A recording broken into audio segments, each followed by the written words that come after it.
Eu queria perguntar para você, Tarcísio, sobre a vacina, se você tem a mesma opinião do Bolsonaro sobre a vacina, como você tem sobre o armamento e como você tem sobre as câmeras. Você se diz técnico, eu repito, e você simplesmente se nega a discutir as evidências empíricas que devem embasar as decisões políticas. É óbvio que a decisão política é política, mas ela tem que ter base científica. E se a ciência está mandando você ir para um caminho, como é que você vai escolher um outro caminho que tanto prejuízo trouxe? E ele dizia, não, deixa morrer que nós temos que salvar a economia. A economia cresceu menos do que a média mundial nos 4 anos do Bolsonaro. Não dá para acusar a pandemia, porque a pandemia aconteceu no mundo inteiro. E por que o Brasil cresceu tão pouco durante a pandemia? Tão menos, metade do que cresceu o mundo, o Brasil cresceu nos 4 anos do Bolsonaro. Então eu queria que você se debruçasse sobre esses dados. São dados oficiais do próprio governo. Eu não estou aqui trazendo fake news, eu estou trazendo dados oficiais para você comentar. Haddad, a fake news está em você, por exemplo, pegar, fazer um recorte de uma gravação, um recorte de um filme e colocar na televisão. Ah, o Bolsonaro zombou das pessoas que estavam com falta de ar. E se você pegar o filme inteiro, você vai ver que ele estava alertando, olha, pessoas que estão se sentindo mal, procure imediatamente um médico, não esperem ter falta de ar, porque senão vocês vão a óbito. Foi isso que o presidente fez. Como a questão do suicídio, ele disse, eu alertei que os casos de depressão iam aumentar. E os casos de depressão, de fato, aumentaram. E isso levou ao suicídio de pessoas. E ele falou que isso ia acontecer.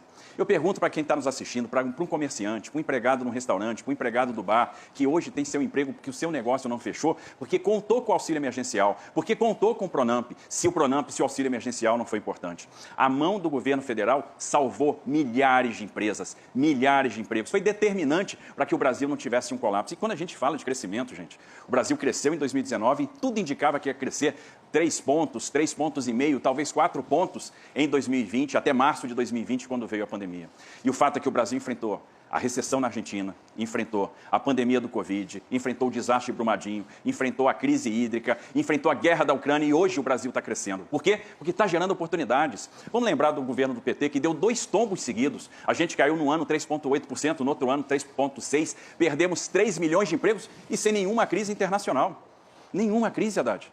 Nós tivemos agora, com todas as crises, um crescimento importante. Nós vamos crescer esse ano 3 pontos, 3,2%, é o que todo o mercado já está calculando. A inflação está caindo e nós estamos gerando emprego. Sabe por quê? Porque nós acionamos as alavancas corretas, porque nós aprovamos a reforma da Previdência, porque nós aprovamos o marco do saneamento, porque nós aprovamos o marco da cabotagem, porque nós aprovamos a autonomia do Banco Central, porque nós aprovamos a lei da liberdade econômica e é por isso que a gente vai gerar empregos. E já que você não respondeu a minha pergunta, eu vou dizer, nós vamos trabalhar para reduzir no Congresso Nacional, usando a liderança que o Estado de São Paulo tem, a maioridade penal. Assim como agora no Congresso nós vamos trabalhar para que a proposta que já foi aprovada na Câmara, de autoria do deputado Derrite, que trata das saidinhas, seja também aprovada. Com relação à política prisional, a gente precisa construir mais presídios para o semiaberto, porque hoje, aqueles presos que chegam no semiaberto têm que ficar no regime, convivem com os presos do regime fechado e recebem as missões desses presos do regime fechado. Ora, estou conversando com policiais todos os dias e os policiais é que falam, a Câmara incomoda, a Câmara tira a liberdade, a Câmara está inibindo o policial de atuar e eles estão sendo vítimas de isca. A Câmara está fazendo mal para a segurança pública. E é por isso que o cidadão de São Paulo está se sentindo inseguro. Uai, seu app de vídeos curtos.